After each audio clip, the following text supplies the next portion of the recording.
మంగళవారం పౌర్ణమి, హోలీ పౌర్ణమి, పాల్గొన శుద్ధ పౌర్ణమి, గ్రస్తోదయ సంపూర్ణ చంద్రగ్రహణం మన భారతదేశంలో కనిపిస్తుంది. పట్టు సమయం మధ్యాహ్నం 3:19.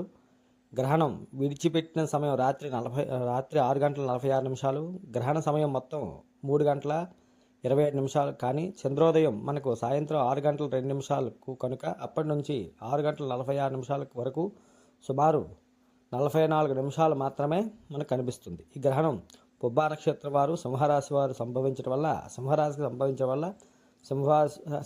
వారు గ్రహణం చూడరాదు, దోషం కలుగుతుంది. సింహరాశికి మఘ, పుబ్బ, ఉత్తర నక్షత్రం వారు చూడరాదు. భోజనాది కార్యక్రమాలు మధ్యాహ్నం 11 గంటల లోపు భోజనం చేయాలి, అల్పాహారం. అలాగే సాయంత్రం 7 తర్వాత ఇల్లు శుభ్రం చేసుకొని టిఫిన్ చేయాలి. గర్భిణీ స్త్రీలు మధ్యాహ్నం 12 లోపు ఏదైనా సాత్వికమైన ఆహారం స్వీకరించాలి.